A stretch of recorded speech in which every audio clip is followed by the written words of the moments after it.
귀한 찬양 감사합니다. 하나님의 은혜가 있어서 우리 성가대가 함께 모여서 찬양하는 그때가 빨리 오기를 바랍니다. 70년이 지나면 우리 민족의 아픔이었던 한국전쟁의 상처가 치유될 줄을 알았습니다. 저도 그렇고 아마 여러분들도 아마 그런 생각을 했었을 것입니다. 어떤 이유든지 우리 동족끼리 총칼을 가지고 수많은 생명을 빼앗았던 우리의 과거가 인간의 망각에 따라서 잊혀져서 우리가 70년이 지나면 무엇인가 새로운 길이 열릴 것이라 서로 기대를 했었습니다. 그 당시 전쟁을 일으키고 전쟁을 통해서 그들의 정치적인, 민족적인 또 군사적인 힘을 가지려고 했었던 그 모든 사람들이 이미 세상 다 떠난 거 아니겠습니까? 그래서 이제 지금 있는 우리 시대는 그 시대를 지났기 때문에 무엇이 허물이고 무엇이 잘못인지 모르는 사람들이 함께 남과 북에 있기 때문에 서로 이해하고 용납하고 하나가 되지는 못할지언정 대화를 하고 손을 잡을 줄 알았습니다. 그런데 우리는 지난 몇 주 동안에 진행되어진 일들 또 그리고 지난주에 있었던 상황을 보면서 특히 북한 당국의 대남 강경선언 그리고 남북 연락사무소 폭파로 인해서 우리 남북 간의 관계가 또다시 안개 속으로 빠져들었습니다. 그래서 우리 오늘 예배가 더욱더 간절할 수밖에 없습니다. 이 코로나로 인해서 우리 보건 위기에 처해 있었고 이 코로나 바이러스로 인해서 경제적 위기가 있었는데 다시 이 북한 위기까지 우리가 더해져서 우리 교인들뿐만 아니라 우리 민족의 모든 사람들이 마음 아픔 속에 있습니다. 우리 한국교회는 오늘 70주년 민족 화해 주일로 그렇게 지키고 있습니다. 70년 전에 발생했던 6.25 전쟁의 참상을 우리가 기억하면서 더 이상의 전쟁, 더 이상의 희생을 막자. 그래서 우리의 화해와 평화로 뭉쳐진 한 민족이 되어지자라고 하는 그런 기원한 마음으로 민족 화해 주일로 오늘 한국교회가 특히 우리 귀장교회가 지키고 있습니다.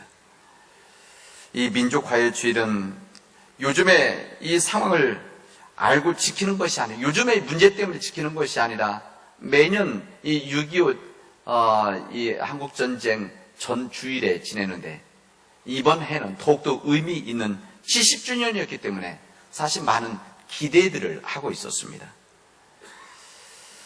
상징성 있는 70주년을 앞두고 그래서 좀 오랜 시간 동안 수모를 받으면서 때로는 빨갱이 소리 들으면서 이 수많은 사람들이 이 화해와 평화를 위해서 노력하고 사실 일해 왔는데 그리고 우리 김대중, 노무현, 이 문재인 대통령과 또 수많은 지도자들이 인내하고 또 인내하면서 다듬어 왔는데 다시 되돌아간 것 같아서 참으로 마음 아픕니다. 아마 여러분도 마찬가지고 저도 지금 우리의 상황의 문제들을 보면서 아마 심히 힘들어하리라 생각이 되어집니다. 이런 난국 속에서 우리가 만나는 이 성령 강림 주일에 우리가 만나는 성령님은 어디에 계시고 성령님은 어디에서 무엇을 하실까라고 하는 이 질문하면서 지금 현재 우리 민족이 겪고 있는 이 문제는 답과 출구를 함께 말씀을 통해서 나누려고 합니다. 오늘의 본문은 우리 한국교회 전체가 함께 읽고 있습니다. 이 말씀을 전하면서 우리도 어떻게 해야 될지 우리 민족을 위해서 어떻게 기도해야 될지를 함께 고민하고 나누게 되었습니다. 오늘 우리에게 허락해 주신 본문의 말씀이 세 본문입니다. 구약의 스가랴서 말씀 그리고 서신서라고 할 수 있는 어떤 이 사도행전서에 있는 말씀 그리고 마가복음에 있는 말씀인데 오늘 이 세 본문의 공통적인 부분들은 우리 자기 민족과 다른 민족 이 부분에 대한 이야기입니다. 이 본문대로 한다면 유대인과 다른 민족. 제가 이방인이라는 표현을 자꾸 안 쓰려고 그래서 제가 다른 민족이라고 하는데, 우리 자신의 민족, 유대인들과 다른 민족에 대한 관계를 어떻게 해야 될 것이냐, 그리고 하나님은 어떤 뜻이 있고 예수님은 여기에 대해서 어떻게 말씀하시는지를 우리 함께 나누려고 합니다. 예수님께서는 예루살렘에서 제자들이 이 부정한 손, 다시 말하면 손을 깨끗이 씻지 않은 손으로 이 먹는 문제에 대해서 이 바리새인들과 서기관들과 이 논쟁을 하게 되어집니다. 어쨌든 이 논쟁이 끝난 다음에 예수님 제자들과 함께 이 두로 지방으로 가셨습니다. 요즘 이 두로 지방이 요즘 말하면 티레 뭐 이렇게 되어져 있는 이스라엘에, 이 두로는 지중해 쪽에 붙어 있는 항구입니다. 우리 성경에 시돈이라는 땅이 표현 몇 번 나오는데 그 땅에서 아래로 40km 정도 떨어져 있다고 합니다. 이 두로 지역에 성경에 보면 시리아 출신 이 이방 여인이 여기 살고 있었습니다. 근데 그 여인이 예수님을 찾아왔습니다. 예수님께 찾아와서 이 여인의 딸이 더러운 귀신에 걸려 있는데 예수님 앞에 엎드려서 말을 합니다. 내 딸에서부터 귀신을 떼쫓아 주십시오. 아주 간절한 마음으로 발 아래에 엎드려서 간청을 했다. 성경 우리에게 이야기를 해줍니다. 이 여자는 성경에 뭐라고 하냐면, 이 여자는 헬라인이고 수로보닉의 족속이다 이렇게 되어져 있습니다. 여기 수로보닉의 족속이라고 하는 것은 이게 우리 한국식 번역을 해서 그런데 실제 영어 성경으로 번역된 내용을 보면 이것은 시리아고 이 여기 보면 이 페니시아하고 합해진 말입니다. 이 페니시아라는 것은 지금 현재 네바논을 말하는 겁니다. 네바논. 그러니까 이 시리아라고 이 페니키아, 네바논 사람이다 이런 이야기죠. 그러니까 이 유대인들의 입장에서 보면 뭐라고 어떤 말인가면 이 이방 땅에, 유대인들 봐서는 이 두로 땅이 이방 땅에, 이방 땅에 다른 지역에 있는 또 이방 사람이 와서 살고 있었던 그 여인이다. 얼마나 힘들겠습니까? 그런 이야기죠. 그 여인이 예수님께 와서 귀신 들린 딸을 고쳐주십시오 이렇게 이야기합니다. 그 다음부터 보십시오. 예수님이 이런 대답을 하십니다. 우리들이 좀 이해가 안 가는, 그 성경 읽다 보면 이 본문이 왜 이런가? 그리고 넘어가는 본문이기도 합니다. 예수님께서 이르시되 자녀로 먼저 배불리 먹게 할지니 자녀의 떡을 취해서 개들에게 던짐이 마땅치 아니하다 이렇게 말씀을 하십니다. 우리들 들어도 좀 이상하죠? 당연합니다. 여기 내용으로 봐서는 그렇습니다. 예수님 유대인이고 또 이 여인은 이방 여인입니다. 유대인의 구원이 중요하지 이방인들에게는 아직 관심을 둘 수 없다라고 하는 예수님의 한 표현입니다. 이 말씀은 오늘의 상황에서 보면 우리는 이렇게 맥락을 이해할 수가 있습니다. 우리 비록 같은 민족이지만은 인류 보편적 그 인권의 문제, 그다음 민주의 가치를 전혀 추구하지, 우리 이 가치를 우리들은 추구하고 있는데 이렇게 살아가려고 하는데 그렇게 살아가지 못하는 전혀 우리의 체제가 다른 비인권 국가인 북한에 관해서 우리가 매몰차게 대하는 것, 이거 당연하지 않느냐? 사실 이 맥락이라고 할 수가 있습니다. 아마 그럼 더 이해가 쉬울 것입니다. 이때 이 여인이 대답을 합니다. 주님, 그 말이 맞습니다. 그 말이 맞습니다. 만약 일반 사람들하고 자존심이 상한 사람이라면 아마 그 이야기 듣고 그냥 떠났을 것입니다. 예수님께서 개들에게 던지는 것이 마땅치 않다 이런 이야기를 하셨기 때문에. 근데 이 여인이 상하의 개들도 아이들이 먹던 부스러기를 먹어야 되지 않겠습니까? 주님 말씀이 맞는데 우리 딸을 고쳐주십시오라고 하는 간절한 이야기를 합니다. 개같이 하찮은 인간들도 숨을 쉬어야 되지 않겠습니까? 생명이 있기 때문에 먹어야 되지 않겠습니까? 비록 자녀들이 먹다 바닥에 떨어진 부스러기도 먹게 해 주십시오라고 하는 그런 간절한 이야기입니다. 아마 우리들은 이야기 들으면서 북한에서 요즘 하는 태도들이 아마 이런 마음이겠다 이런 생각을 우리는 잔뜩하게 되어집니다. 그만큼 북한 상황들이 안 좋다는 것이죠. 그런 이야기입니다. 예수님이 이 여인의 말을 듣고 감동했습니다. 예수님은 이 여인의 마음을 아셨죠. 예수님이 정말 이 여자 미워해서 이런 내용이 아니었기 때문에 예수님께서 말씀하십니다. 너 이제 돌아가라. 이제 그 귀신이 내 딸에서 나갔느니라. 이렇게 말씀하셨어요. 예수님이 말씀하시면 예수님의 말씀은 이루어지는 겁니다. 하나님의 말씀, 이 히브리어 다바르라고 하는 이 말이라고 하는 것은 하나님 말씀하셨다, 예수님 말씀했다, 이것은 실행되어지는 일이다, 이렇게 표현이 되어집니다. 예수님 말씀하셨을 때 귀신이 내쫓겨 나갔다, 치유함을 받았다, 이런 이야기입니다. 그러니까 다시 말하면 이 유대인이 아닌 이 수르보니게 이 여인의 소원을 지금 들어주셨고, 이 수르보니게 여인 이방인이 그 가족들이 은혜를 받았고 구원함을 받았다, 이런 이야기입니다. 근데 우리는 이 이야기를 들으면서 예수님 평상시의 모습, 예수님 이런 태도에 대해서 약간 의아해 할 수가 있습니다. 좀 다른 이야기죠. 예수님이 왜 이런 다른 태도가 있으셨을까? 왜 냉정하고 가혹하게 요청을 왜 거절하셨을까? 자녀의 떡을 개에게 던져 먹게 하는 것이 옳지 않다, 이런 이야기를 하신 적이 없는데 당연히 이렇게 질문할 수가 있습니다. 그렇다면 왜 주님은 이 가련 여인에게 그토록 가혹하게 말씀을 하셨을까? 예수님은 인간 차별이라고 한다면 모르지만 분명 그렇다고 한다면 다른 의도가 있으셨다는 겁니다. 당연히 의도가 있으셨죠. 예수님께서 이 여인의 이 마음을 알고 싶으셨던 것입니다. 예수님께서는 유대인이 아닌 이 다른 민족에 대해서 어떻게 하나님의 은혜를 받을 수가 있을 것인가라고 하는 한 메시지를 이 여인을 통해서 주님은 말씀을 하고 우리 가르쳐 주시고 있는 겁니다. 유대인이 아닌 이방인, 유대인이 아닌 다른 민족이 어떻게 하나님의 은혜를 받을 수가 있을까? 우리들은 전혀 관계없다고 생각하지만 그 당시 때는 이 다른 민족 이방에 대한 차별이 너무나 심했기 때문에 그렇습니다. 오늘 본문의 말씀에서 본 오직 믿음에 대한 이야기를 하시는 겁니다. 유대인이나 다른 민족이나 오직 믿음이 중요한 것이다.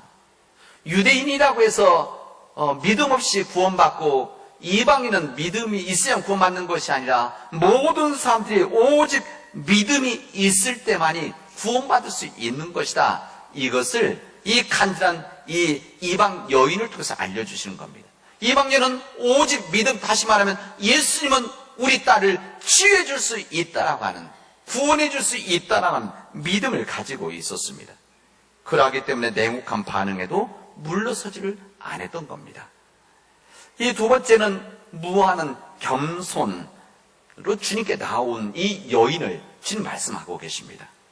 자존심이 강한 일반 사람들이라면 기분 나빠서 예수님은 아마 떠났을 것입니다. 아마 저도 이 개 같은 이런 소리 들을 때 누가 좋아할 리가 있겠습니까? 떠났을 것입니다. 그러나 이 여인은 무한한 겸손함이 있었어요. 그래서 무한한 겸손 때문에 인내가 있었던 겁니다. 오직 딸의 생명 회복을 위해서 주님께 겸손함으로 매달린 것이죠. 무한한 주님의 자비, 궁에 매달리면서 뜨겁게 호소를 한 것입니다. 그 겸손을 주님은 받으셨다, 이것을 알려주시고 있습니다. 이 부분은 유대인 그리고 이방인 모두에게 해당되는 메시지다.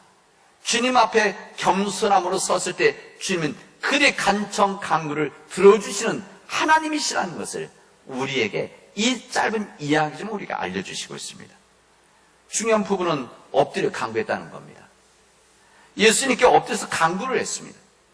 예수님께 나와서 이방 여인이 간구를 한 것입니다.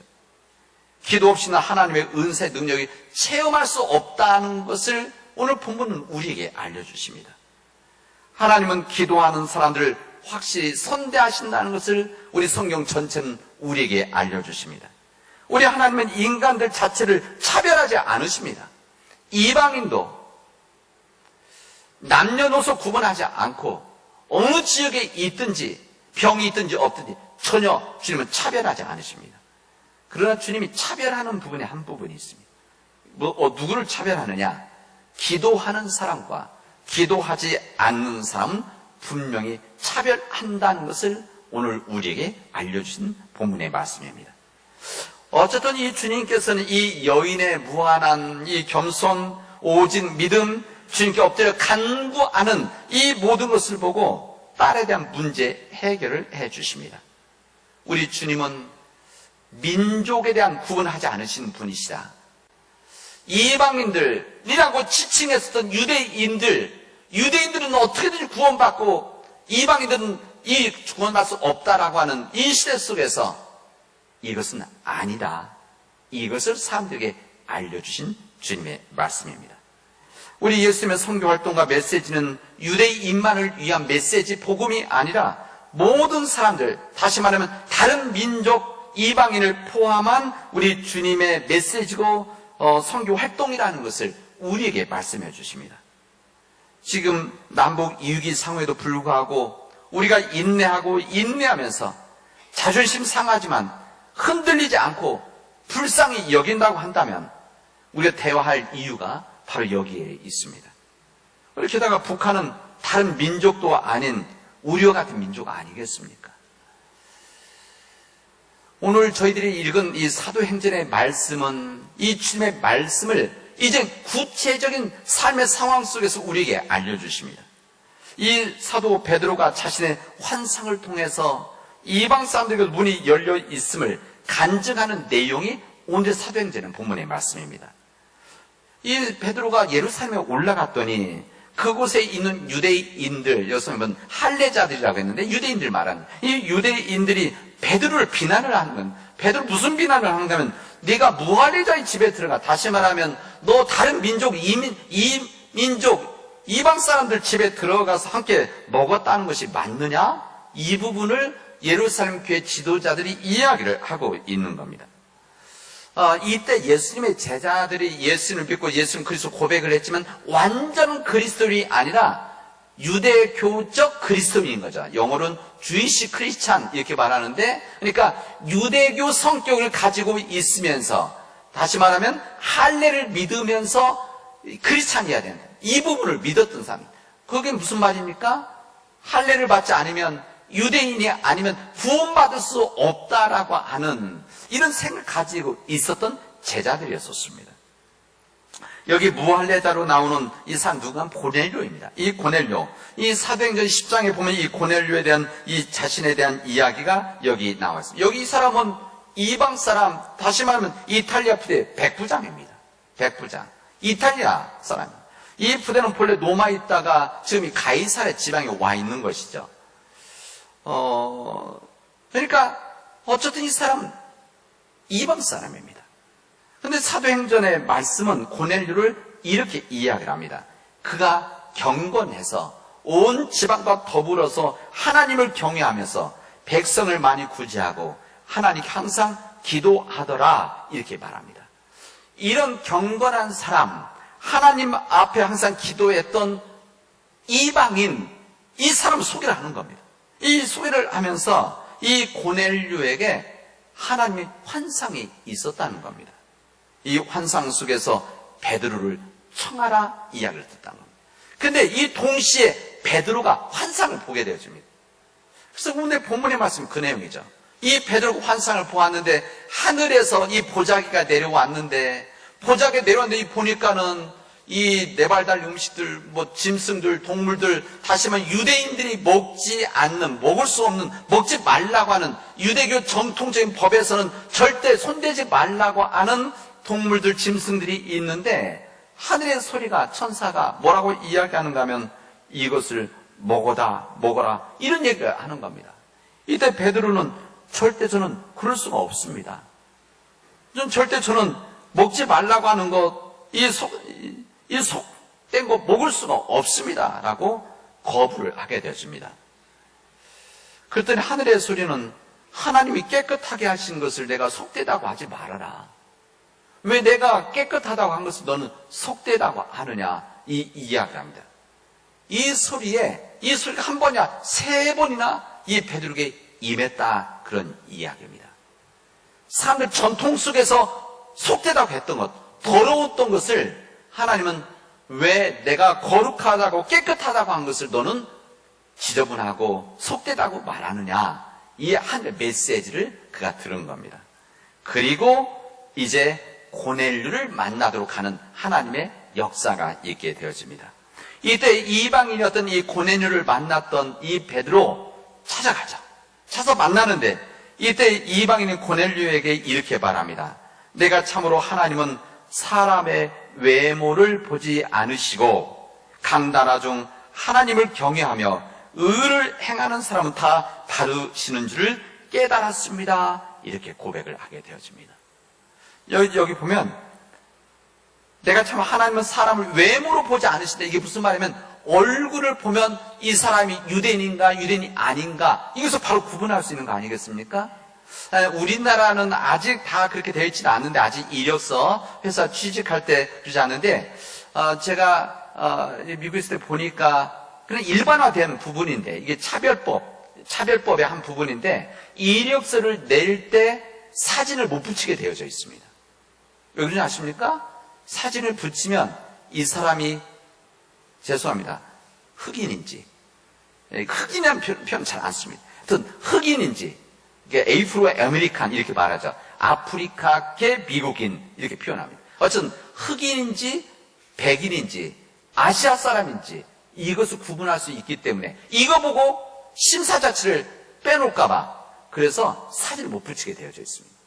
그리고 나이도 쓰지 않게 되어져 있습니다.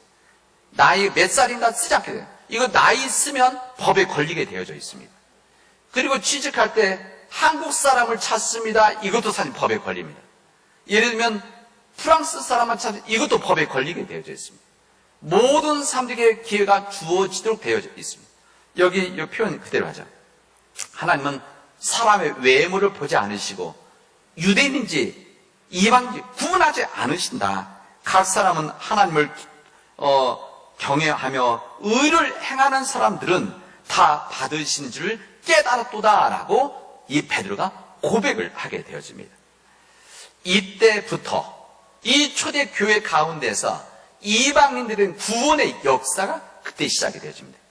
이때 오늘 성령 강림절인데 이때 이 모든 것을 역사하신 것이 성령님께서 말씀하셔서 찾아갔고 성령님께서 말씀하셔서 이 베드로의 마음이 변화되어졌다는 것을 성경은 우리들에게 알려주시고 있습니다.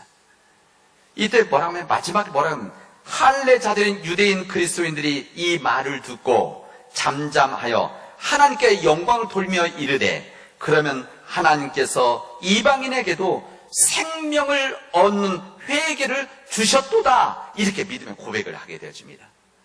유대인들뿐만 아니라 이방인들 다른 민족에게도 생명을 얻는 회개를 하게 되어지면 하나님 앞에 구원을 받을 수 있는 모든 하나님의 사람들이라는 것을 오늘 우리 본문의 말씀은 우리들에게 알려주십니다.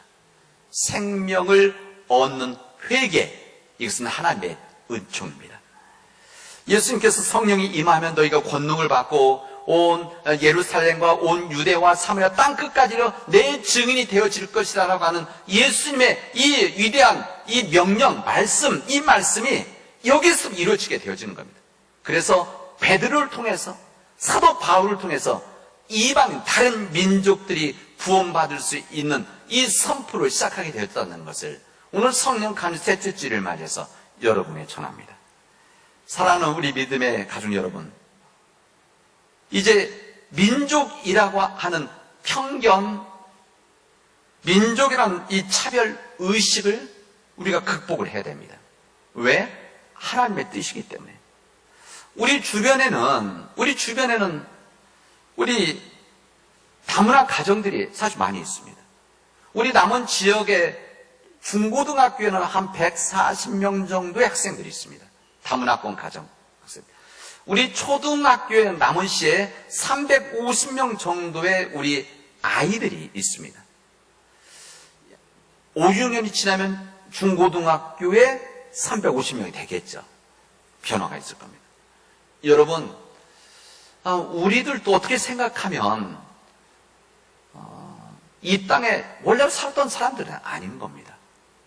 저 장 씨는 중국에서 왔다고 그러더라고요. 옛날에 아주 옛날에. 여러분, 여기 예외된 사람이 있겠습니까? 마찬가지입니다. 여러분, 하나님의 뜻 안에서 하나님이 사랑하시는 모든 사람입니다. 피부 관계없이, 혈통 관계없이 하나님이 사랑하는 이 모든 사람들은 하나님의 구원의 대상이라는 것을 우리들이 아셔야 됩니다. 그래서 어느 누구도 차별을 받아서는 안 됩니다. 모든 사람들이 하나님의 자녀들이기 때문에 그렇습니다. 그들이 다른 민족이든지 나와 싸운 사람이든지 나에게 손해를 끼친 사람이든지 관계없이 우리의 편견을 가져서도 안 되고 차별을 해서도 안 됩니다. 우리 남북 사이에 이념적 차이가 있고 우리 남북 사이에 정치적 차이가 있고 경제적인 문제가 있을지라도 우리들은 우리 북한 민족에 대해서 차별해서도 안 되고 또한 편견을 가져서도 안 됩니다. 특히 우리 지역에 있는 외국인 노동자들 그리고 다문화권 이 가족들 이 모든 사람들이 하나님의 자녀들이라는 것을 우리가 섬겨야 되는 사람이라는 것을 우리 마음속에 깨닫고 우리가 평화를 이루어 나가야 됩니다. 여러분, 저는 여러분에게 이 남북 이 평화 화해 주의를 맞이하면서 저는 여러분 부탁드립니다. 여러분 우리 민족을 위해서 정말 간절히 기도해 주시길 바랍니다. 우리 민족을 위해서 우리 민족의 평화를 위해서 우리 간절히 기도해 주십시오. 왜 그런가? 우리는 여기 써있는 우리 화해의 성령을 믿는 우리 하나님의 사람들이 아니겠습니까? 그래서 다른 세상 사람들은 욕하고 또 다른 사람 참지 못해서 우리가 같이 싸워야 된다고 그렇게 말할지언정 여러분들은 묵묵히 화해의 성령님께 의지하고 사람들의 마음을 감동시켜 달라고 그래서 이 땅에 진정한 평화가 이루어지게 해달라고 그래서 우리가 믿고 있는 하나님이 북한 땅에도 전해지게 해달라고 그래서 우리가 받은 사랑과 은혜들을 다른 민족들은 다 전하는데 우리 민족들은 전하지 못하고 있는 이 안타까운 이 상황이 정말 우리 안에서 우리 때에 해결하게 해달라고 여러분 간절히 기도하도록 합시다. 우리 할 수 있는 그 일밖에 없습니다. 그래서 우리 남북 화해주의를 평화주의를 맞이하고 있는 우리들에게 이 믿음의 역사가 이루어지기를 주님의 이름으로 축원하겠습니다. 기도합시다. 하나님, 이 완고한 북한, 어떤 인간의 소리도 외면하고 있는 이 상황 속에서 우리들은 할 수 없사오니 하나님께서 역사하여 주시옵시고 성령님의 역사가 하나님의 소리가 들려질 수 있도록 하나님 도와주시옵소서. 하나님 우리가 인내하고 인내하면서 하나님 이 평화의 길을 걸어가게 하시고 불쌍히 여겨 주님 그들을 언젠가는 섬길 수 있도록 인도하여 주시옵소서. 하나님 우리 주변에 있는 우리 다문화 가족들 하나님 우리가 차별하지 않게 하시고 편견을 갖지 않게 하시며 그들 때문에 우리가 살고 있다고 하는 이 사실을 항상 깨달아서 주님을 대하듯이 섬길 수 있도록 역사하여 주시옵소서. 이 모든 말씀을 예수님의 이름으로 기도합니다. 아멘.